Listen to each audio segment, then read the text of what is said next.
ఉంటుంది అది. కాబట్టి ఓవరాల్గా చాలా కీన్ ఫైట్, దానిలో అనుమానం లేదు. It was not as easy, it was. కానీ ఇప్పుడు వల్యాద్రి గారు చెప్తున్నట్టు దీనంతటికి బీజేపీ ముప్పేడదాళ్ళు ఇవన్నీ సింపతి కోసం, ఈ ఎలక్షన్లో సింపతి కోసం చంద్రబాబు నాయుడు గారు చాలా ప్రయత్నం చేశారు, చాలా ప్రయత్నం చేశారు. బీజేపీ లీగ్ లో లేకపోవడానికి కారణం కూడా ఒక కారణం అయి ఉండొచ్చు కదా. అంటే బీజేపీ లీగ్ లో లేదంటే అది ఆబ్వియస్ గా సో వ్యతిరేకత మీ మీద, మిమ్మల్ని వ్యతిరేకిస్తున్న టీడీపీగా ఓటు వెళ్లే అవకాశం కనిపిస్తుంది కదా క్లియర్ గా. సో మీ మీద అంత వ్యతిరేకత అంటే మా మీద వ్యతిరేకత అనేది ఇట్ వాజ్ ఓన్లీ క్రియేటెడ్ వ్యతిరేకత. అది ఎవరిలో ఉంది? టీడీపీ ఓటర్లో. అది ఎటు మాకేడు, వాళ్ళు మాకేసేవాళ్ళు కాదు. కానీ మీరు ఇప్పుడు నిష్పక్షపాతంగా ఇప్పుడు ఇందాక ఆయన ఏదో ఒక అనాలిసిస్ చెప్పారు, మాకు 130. వెళ్దాం. సో ఆ డిస్కషన్ లో కూడా వెళ్లే ముందు ప్రసాద్ ఒక కాలర్ ఉన్నారు, చాలాసేపు నుంచి వెయిట్ చేస్తున్నారు, రాజమండ్రి విజయవాడ నుంచి కాల్ చేస్తున్నారు. ప్రసాద్ గారు నమస్తే అండి. మేడం నమస్తే. నమస్తే అండి. మేడం చెప్పండి. మేడం వినిపిస్తుంది, చెప్పండి ప్రసాద్ గారు. ఆయన బీజేపీ ఆయన మాట్లాడుతున్నాడు, మాకు అర్థం కాలేదు. అట్లా డిపాజిట్లు వస్తే ఆంధ్రప్రదేశ్ లో రావు, అడగండి ఒకసారి. లేదు ప్రసాద్ గారు పూర్తిగా విన్నారా మీరు? విజయవాడ నుంచి మాట్లాడుతున్నాం, వినపడుతుందండి. చెప్పండి. ముందుగా ఏపీ అన్న ఆంధ్రప్రదేశ్ ధన్యవాదాలు. అసలు బీజేపీ వాళ్ళు క్యాండిడేట్లు గారు డిపాజిట్లు వస్తారో అనుకోని ముందు ఈ మాటల తర్వాత సోది మాట్లాడుతున్నారు. ప్రసాద్ గారు సో రఘునాథ్ బాబు గారు సీనియర్ పాలిటిషియన్, అన్ని అంశాలు క్రోడీకరించి మాట్లాడారు. Prasad I can understand right. Thank you madam. Madam Pawan Kalyan గారు ధన్యవాదాలు మళ్ళీ చెప్తున్నామండి మేము తెలుగుదేశం తరఫున, ఎందుకంటే ఆయన మన ఎత్తుమే పాలు పోసాడు. ఆయన పవన్ కళ్యాణ్ గారు ధన్యవాదాలు. బీజేపీకి ఎక్కడ డిపాజిట్లు వస్తామో చెప్పానండి, తర్వాత మాట్లాడతాం. తెలుగుదేశం ఎట్టి పరిస్థితులు 120 సీట్ల పైన ఆధిక్యతలో వస్తుంది. ఆ బీజేపీ ఆయనకే చెప్పండి. ఇవన్నీ స్టూడియోలో కూర్చొని మాట్లాడతాం కాదు, ఓపెన్ గా పబ్లిక్ చూడాలి. ప్రసాద్ థ్యాంక్ యూ కాల్ చేసినందుకు. నా పరిస్థితిలో ఇంకో బీజేపీ ఆయన కూర్చుని ఉంటే మాకే ఏదో వస్తాయని కూడా మాట్లాడవచ్చు, కానీ నేను అలా ఏం చెప్పలేదు. అర్థం చేసుకోవాలి, వినకుండా ఏదో చెప్పేస్తే. ఎగ్జాక్ట్లీ రఘునాథ్ బాబు గారు. సో ఇక ప్రధానమైన అంశం, సో ఏదైతే ఈ వ్యతిరేకత, సో బీజేపీపై వ్యతిరేకత అనొచ్చు, సో గ్రౌండ్ లెవెల్లో ఉందో ఇదంతా ఆబ్వియస్ గా ఎవరైతే ఆత్మాభిమానం అంటూ మాట్లాడుతున్నారో వాళ్ళకి ఫ్లెడ్జ్ అయ్యే అవకాశం ఉంది. సో ఆ రకంగానే ఓటింగ్ జరిగింది, అందుకే ఈ స్థాయిలో ఓటింగ్ జరిగింది అనేది టీడీపీ వాదిస్తోంది. ఇప్పుడు ఈ రాష్ట్రంలో ప్రత్యేక హోదా అనేది ఒక చాలా అంశంగా ఉంది రాష్ట్రంలో. ఈ ప్రత్యేక హోదా అనే అంశాన్ని ఒక స్టేజ్లో రాష్ట్ర ప్రభుత్వం అనండి, తెలుగుదేశం అనండి, దాని ప్యాకేజ్కి ఒప్పుకుని దాన్ని పక్కకి పెట్టాలని చూశారు. ప్రత్యేక హోదా గురించి అడిగితే జైల్లో పెడతాను, లేకపోతే కొంతమందికి కేసులు కూడా పెట్టారు. ఏది ఒక్క నిమిషం వినండి కొంచెం అని చేశారు.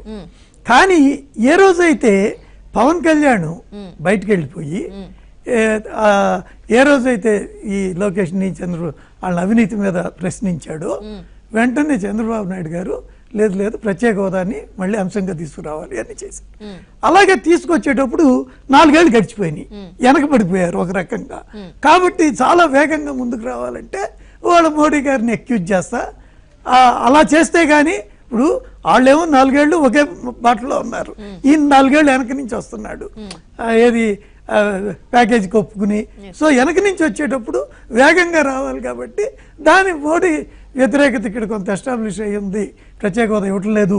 ఆ దాన్ని తీసుకోవాలంటే నేను మోడీని ఎంత తిడితే నేను అంత ముందుకు వస్తాను. ప్రజల్లో ఉన్న అభిప్రాయాన్ని అందిపుచ్చుకుని ముందుకెళ్ళింది ప్రభుత్వం అనే అంశం కూడా ప్రజల్లో చర్చ జరిగింది. బీజేపీపై వ్యతిరేకత లేదనేది మీరు కూడా కాదనలేని అంశం కదా.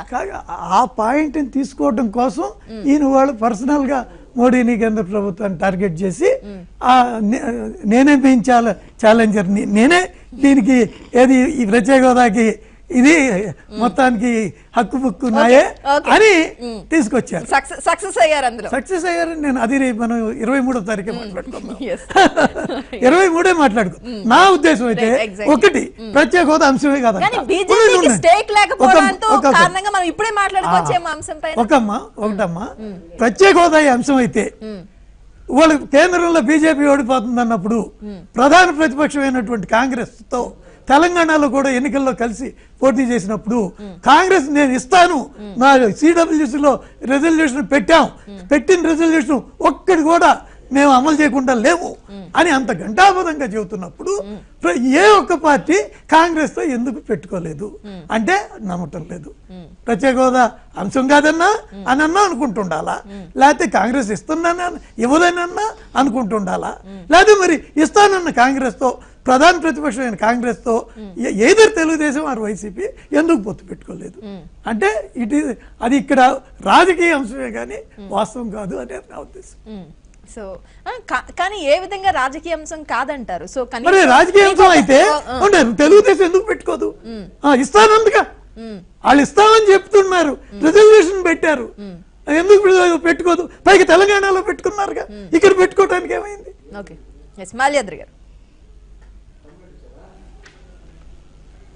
ఇప్పుడు ఆంధ్రప్రదేశ్ ప్రజల యొక్క పరిణతిని విఘ్నతని మనం రాజకీయ ప్రయోజనాల కోసం తక్కువ చేయటం కరెక్ట్ కాదు. చాలా రాజకీయ చైతన్యం కలిగిన ప్రజలు ఆంధ్రప్రదేశ్ ప్రజలు. ఎవరో ఏదో గారడి చేస్తానో మాయ చేస్తానో మోసపోయేంత అమాయకులు కాదు ఆంధ్రప్రదేశ్ ప్రజలు. వాళ్ళు సాలిడ్గా పరిపరి విధాలుగా పరిశీలించి మాత్రమే తీర్పిస్తారు ప్రజలు. ఈరోజు జగన్మోహన్ రెడ్డి అట్లాగే మోడీ గారు కేసీఆర్ గారు చాలా నాటకాలు ఆడారు ఆంధ్ర రాష్ట్రానికి సంబంధించి. చాలా బెదిరించారు, చాలా దాడులు చేశారు. ఏమైంది? ఈ మాయకి మోసపోల ఆంధ్ర రాష్ట్ర ప్రజలు, దాడులకి భయపడలా. పైగా ఎంత దాడి చేస్తే దానికి ఉవ్వెత్తున ప్రజలు లేచారు. ఇప్పుడు వాస్తవాలు ప్రజలు చైతన్యం వెల్లువిరిచిన తర్వాత కూడా మళ్ళీ మసిపూసి మారేడుగా చేసే వాదనగా బాబు గారి వాళ్ళ పార్టీని ఎట్టొకట గుడ్డిగా సమర్థించుకోవాలనే ధోరణి కనపడుతుంది తప్ప వాస్తవమైన విశ్లేషణ కనపడలా. ఇప్పుడు ఆంధ్ర రాష్ట్రంలో వన్ సైడ్గా ఉంది, ప్రజల తీర్పు వన్ సైడ్గా ఉంది. 10-15 అంటే వైఎస్ఆర్ పార్టీకి వారికి లాలూచి ఉంది. వాళ్ళతోటి జగన్మోహన్ రెడ్డి లొంగిపోయాడు అనే దానికి వారి యొక్క అంకెలు 10-15. అది ఎవరికైనా కావచ్చు.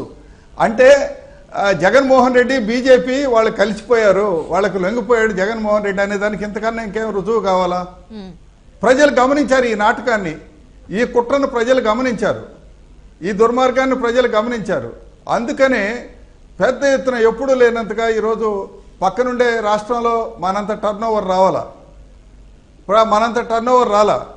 కాబట్టి అర్థం చేసుకోవాలి, ఆంధ్రప్రదేశ్లో మోసం చేశాము మనము. ప్రత్యేక హోదా విషయంలో 1,16,000 కోట్లు ప్రత్యేకంగా ఆంధ్ర రాష్ట్రానికి రావాల్సి ఉంటే 15,000 కోట్లు ఇచ్చి 5 ఏళ్ల పసిపాపని గొంతు నులిమి చంపాలనుకున్నారు మీరు.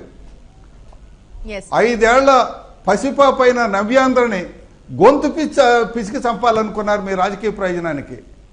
దాని మీద ఒక తిరుగుబాటు, దానిపైన ఈరోజు ప్రజల్లో ముఖ్యంగా మహిళల్లో మా బిడ్డల భవిష్యత్తుకి మా చంద్రబాబు నాయుడే ఉండాలి, మీరు మా పసిబిడ్డని ఈరోజు మీరు వడ్ల గింజేసి మీరు చంపాలనుకుంటారా అనే ఒక తిరుగుబాటు ఈరోజు వచ్చింది. పుండు మీద కారం చల్లినట్టుగా ఆంధ్ర రాష్ట్ర ప్రజలు ఈరోజు గమనించారు. జగన్మోహన్ రెడ్డిని అడ్డం పెట్టుకొని కేసీఆర్ మోడీ గారు ఈ పసిబిడ్డని హత్య చేయాలని ట్రై చేశారు. దాని మీద ఈరోజు మహిళా లోకం తిరుగుబాటు, ఆంధ్ర రాష్ట్ర పెద్దలందరూ వృద్ధులందరూ ఈరోజు తిరుగుబాటు, రైతులందరూ కూడా తిరుగుబాటు మీ మీద, యూత్ అంతా కూడా తిరుగుబాటు మీ మీద. ఇప్పటికైనా గమనించండి, ఇప్పటికైనా వాస్తవాలు కళ్ళు తెరిచి చూడండి. 150 సీట్లతో ప్లస్ ఆర్ మైనస్ 150 సీట్లతో రేపు ప్రభుత్వం ఏర్పడబోతుంది. 22-23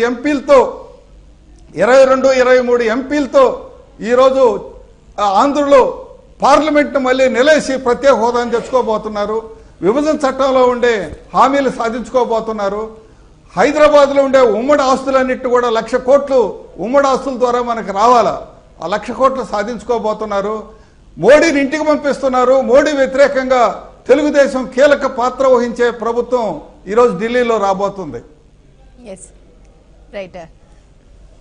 ఎడ్లపాటి రఘునాథ్ బాబు గారు, సో కొన్ని ప్రధానమైన అంశాలు, సో పోలింగ్ జరుగుతున్న తీరు కావచ్చు, లాస్ట్ మినిట్ వరకు ఓటర్లు కూడా ఇంకా లైన్లో నిలబడిపోయారు. సో ఇది ప్రధానమైన సంకేతం అని పదే టీడీపీ నాయకులు చెప్తూ ఉన్నారు. మహిళా ఓటర్లు ఎస్ ఐ డూ అగ్రీ.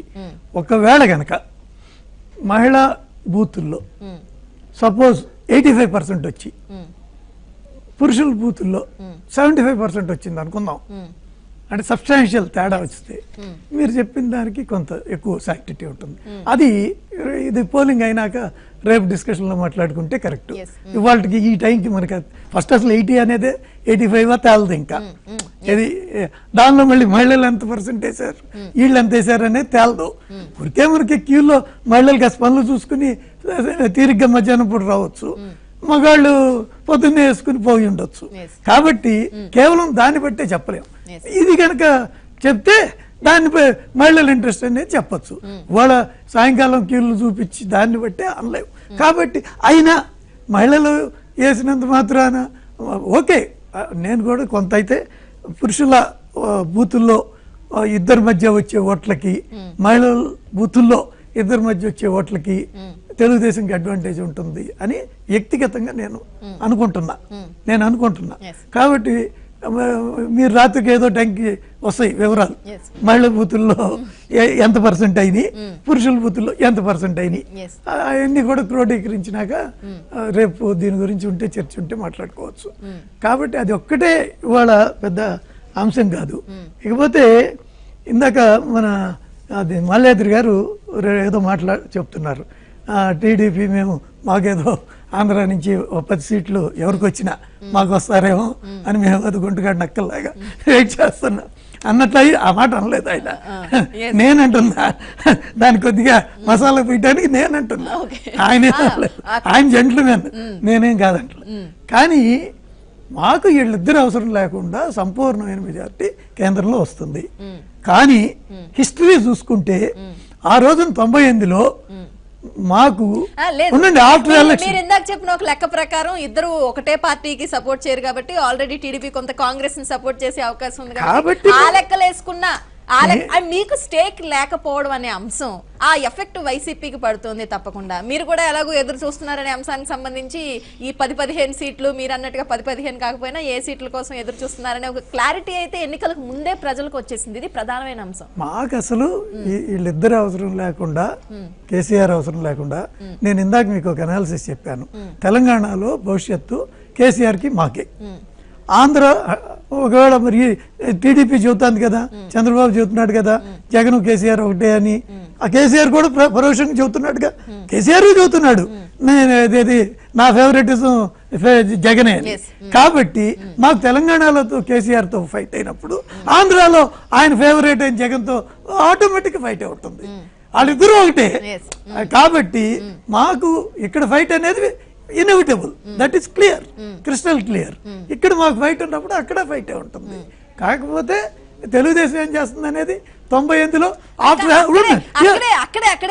ఈ పాయింట్ ఒకటి, ఈ పాయింట్ ఏనమ్మా, 98లో మమ్మల్ని 96లో వాజ్పేయి గారు ప్రధానమంత్రి అయితే ఇదే చంద్రబాబు నాయుడు ఆయన దించేశాడు. ఆయన కంకణం కట్టుకుని దించాడు. కానీ 98లో ఇదే చంద్రబాబు నాయుడు ఆఫ్టర్ ఎలక్షన్స్ ఎన్నికలు అయినాక మాకు మద్దతు ఇచ్చాడు. అందుకని చంద్రబాబు నాయుడు చెప్పే మాటలకి ఒక సాంక్టిటీ ఇలాగే జరుగుతుందని ఉండదు. 96లో వాజ్పేయిని దించి 98లో ఎన్నికలు అయినాక మద్దతు ఇచ్చాడు. కాబట్టి ఆయన ఏం చేస్తాడో మాకెందుకు తర్వాత, కానీ వీళ్ళ అవసరం మాకు ఉండదు. కానీ ఈ ఓటుని యాంటీ ఇన్కంబెన్సీగా మీలాంటి ప్రతిపక్షాలు కూడా చూడలేకపోవడానికి కారణం ఏంటి? ఈ స్థాయిలో ఓటింగ్ యాంటీ ఇన్కంబెన్సీ ఉంటే ఓటింగ్ పెరుగుతుంది కదా. ఇప్పుడు ప్రభుత్వాన్ని దించాలని అందరూ ఓటేస్తారు కదా, అది మీరు చెప్పట్లేదు. మీరు అట్లా కాదు, ఇప్పుడు ఓటింగ్ పెరిగిందంటే యాంటీ ఇన్కంబెన్సీ వల్ల కూడా one of the reasons. General గా మీరు చూస్తే హిస్టరీ ఎప్పుడైనా హోరావరీ జరిగినప్పుడు పెరుగుతాయి, హోరావరీ జరిగినప్పుడు యాంటీ ఇన్కంబెన్సీ ఆల్సో అదే మెయిన్ రీజన్ ఉంటుంది. కానీ నేను ఇంకా దానికే ఎక్కువ వెయిట్ ఇవ్వట్లా, యాంటీ ఇన్కంబెన్సీ అనే దానికే. It is automatic. Anti incumbency ఎక్కడ ఉంది? జన్మభూమి కమిటీల మీద ఉంది, ఇసుక మీద ఉంది, ఎమ్మెల్యేల మీద ఉంది, గ్యారంటీకి ఉంది. సరే చంద్రబాబు నాయుడు అంటే ఆయన మనకి డైరెక్ట్గా ప్రత్యక్షంగా మనకి రాడు, వీళ్ళందరూ డైరెక్ట్ ప్రత్యక్షంగా వస్తారు. అప్పుడు ఎమ్మెల్యే ఏదో ఒక వర్గాన్ని ఒకళ్ళని దూషిస్తాడు, వాళ్ళ మీద కోపాలు వస్తాయి. నేను పేర్లు చెప్పట్లా, కానీ కొన్ని విషయాలు చెప్తున్నాను. అందుకని యాంటీ ఇన్కంబెన్సీ ఎక్కువ పర్సంటేజ్ ఆఫ్ పోలింగ్ వచ్చిందంటే one of the factors is anti incumbency. Right. Raghunath Babu గారు చెప్తున్న అంశం మాల్యాద్రి గారు, సో సాధారణంగా ఓటింగ్ శాతం పెరిగిందంటే అది ముఖ్యంగా ప్రభుత్వ వ్యతిరేక ఓటుగా చూస్తామనేది కూడా ప్రధానమైన అంశం అంటున్నారు. కానీ నేను ఆ విషయాన్ని కోట్ చేస్తే తప్ప రఘునాథ్ బాబు గారు ముందు ప్రస్తావించలేదు అంశం. చెప్పండి. రూప గారు ఈసారి ప్రత్యేకత విశేషం ఏంటంటే ప్రతిపక్షం పైన యాంటీ ఇన్కంబెన్సీ వచ్చింది. ప్రతిపక్షం పైన యాంటీ ఇన్కంబెన్సీ రావటం అనేది ఓ ప్రత్యేక లక్షణం, ఒక విశేషమైన వ్యవహారం.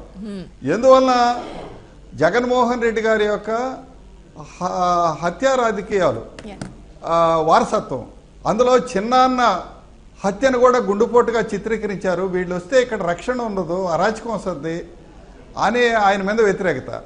రెండవది ఈయన మోడీ, ఆంధ్రకు ద్రోహం చేసిన మోడీకి ఇతను లొంగిపోయాడు అని ఈరోజు దళితుల్లో కానీ లేకపోతే మైనారిటీల్లో కానీ అదే రకంగా ప్రత్యేక హోదా ఆకాంక్షించే వాళ్ళందరిలో కూడా వ్యతిరేకత జగన్మోహన్ రెడ్డి మీద.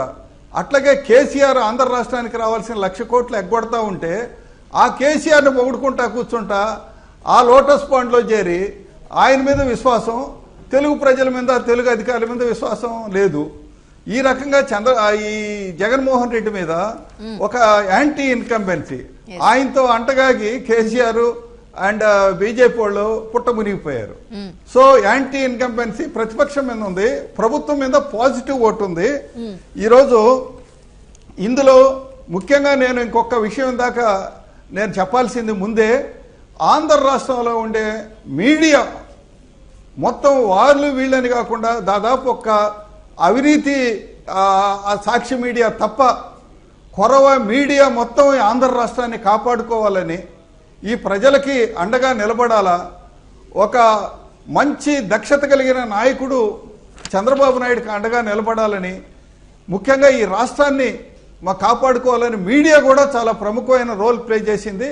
ఆ మీడియా పైన కూడా విష ప్రచారం, దుష్ప్రచారం, దుర్మార్గమైన ప్రచారం అనేది చేసినప్పటికీ వాళ్ళు బెదరకుండా, జంకకుండా మీడియా యాజమాన్యాలు, మీడియా సిబ్బంది అంతా కూడా మనం ఈ సందర్భంగా అభినందించక తప్పదు. అట్లాగే ఈరోజు ఎస్సీ ఎస్టీ మైనారిటీలు కూడా, ఎస్సీ ఎస్టీ మైనారిటీలు వాళ్ళు వైఎస్ఆర్ పార్టీకి ఒక బేస్ గా ఉండేవాళ్ళు. ఆ ఎస్సీ ఎస్టీ మైనారిటీల భుజాల మీదకి మేము ఇదిగో ఇంత పొడుగని చెప్పి వైఎస్ఆర్ పార్టీ చెప్తుండింది. ఒక్కసారి వాళ్ళు భుజం పక్కకి తప్పించేశారు ఎస్సీ ఎస్టీ మైనారిటీలు, దాంతో బోళ్లా పడిపోయారు. కాబట్టి వాళ్ళు ఈరోజు చాలా దారుణంగా వాళ్ళని కూడా మోసం చేశారు. 2014లో ఎస్సీ ఎస్టీ మైనారిటీ ఓట్లు తీసుకొని మైనారిటీల మీద, ఎస్సీ ఎస్టీల మీద బీజేపీ దాడులు చేస్తుంటే దాడులు చేసే వాళ్ళతో కుమ్మక్కయ్యాడితనం అనేది. అట్టగా చంద్రబాబు నాయుడు గారు బీసీలకు ఎంత ప్రాధాన్యత ఇస్తున్నారో ఎస్సీ ఎస్టీ మైనారిటీలకు కూడా అంతే ప్రాధాన్యత ఇచ్చి పేదరికం లేని సమాజాన్ని ఒక 13 జిల్లాలని 13 సింగపూర్లుగా చేయాలనే ఒక బృహత్తరమైన లక్ష్యంతో పోతూ కరువు లేని ఒక రాష్ట్రంగా పోలవరాన్ని, అన్ని నదుల్ని అనుసంధానం చేసి ఒక కరువు లేని రాష్ట్రంగా చేయాలని, పేదరికం లేని రాష్ట్రంగా చేయాలని, ఒక సెక్యులరిజాన్ని, సామాజిక న్యాయాన్ని, అభివృద్ధి, సంక్షేమాన్ని ఒక సమగ్ర విధానంతో నిత్యం అహరహరం పోరాటంతో 18 గంటలు నేను దగ్గరుండి చూస్తున్నాను. నేను సీఎం గారి దగ్గరే ఉంటా. చంద్రబాబు నాయుడు గారు కానీ, ఆఖరికి ఎన్టీ రామారావు మనవడు, ఒక ముఖ్యమంత్రి కుమారుడు లోకేష్ బాబు, ఆయన కూడా వాళ్ళ తండ్రితో పోటీపడి నిద్రాహారాలు లేకుండా ఈరోజు ఆ బాబు పనిచేస్తుంటే అతని మీద, అతని క్యారెక్టర్ అసాసినేట్ చేసేదానికి దుర్మార్గమైన దాడులు చేస్తున్నారు. ఇలా కష్టపడే నాయకత్వానికి, అట్లాగే తెలుగుదేశం సిద్ధాంతానికి, తెలుగువారి ఆత్మగౌరవానికి ఈరోజు ప్రజలందరూ ఒక్కటై ఈ రాష్ట్రాన్ని కాపాడుకున్నారు. ఇప్పటికైనా కళ్ళు తెరవాలి. ఈరోజు బీజేపీ వాళ్ళు, కేసీఆర్ కళ్ళు తెరవాలి. జగన్మోహన్ రెడ్డి కూడా ఈ కుట్ర రాజకీయాలు, దుష్ప్రచార రాజకీయాలు, నిరాధార నింద రాజకీయాలు వదిలేసి ఈరోజు నువ్వు నిర్మాణాత్మకంగా రాకపోతే నువ్వు చేసిన 43,000 కోట్ల రూపాయల అవినీతిని మళ్ళీ ప్రభుత్వానికి అప్పగించి, ప్రజలకు అప్పగించి, నువ్వు ఈరోజు క్లీన్గా నువ్వు మీ నాయన అధికారానికి రాకముందు నీకు ఏ ఆస్తులున్నాయో ఆ ఆస్తుల వరకు పెట్టుకొని, మీ నాన్న అధికారంకి వచ్చిన తర్వాత అక్రమంగా సంపాదించిన ఆస్తులు ప్రభుత్వానికి అప్పగించి నిర్మాణాత్మకంగా వస్తే అతనికి రాజకీయ భవిష్యత్తు ఉంటుంది. లేకపోతే అతనికి భవిష్యత్తు ఉండదు. అతన్ని నమ్ముకున్న వాళ్ళందరూ కూడా పుట్ట మునిగిపోతారు. ఎస్ అతను నమ్ముకున్న వాళ్ళు ముఖ్యంగా విజయసాయి రెడ్డి గారు జైలుకు పోవాల్సి వస్తుందనే భయంతో అతని జగన్మోహన్ రెడ్డి వాళ్ళిద్దరు ఆ భయంతో వాళ్ళని నమ్ముకొని ఆ పార్టీని నమ్ముకున్న వాళ్ళకి అందరికి కూడా రాజకీయ భవిష్యత్తు లేకుండా చేస్తున్నారు. అదే బీజేపీ వాళ్ళు కూడా మళ్ళీ చంద్రబాబు నాయుడు గారు వాళ్ళతో మళ్ళీ ఆడగలిచాడు ఏరగలిచారు. రాజకీయాలు ఎప్పుడు కూడా డైనమిక్ గా ఉంటాయి. ఇంకా బీజేపీతో కలిసే సమస్య ఉత్పన్నం కాదు. మేమే బీజేపీకి వ్యతిరేకంగా మోడీకి వ్యతిరేకంగా ఈ రోజు ప్రభుత్వాన్ని ఏర్పాటు చేయబోతున్నాం అక్కడ కేంద్రంలో. అసలు చూడండి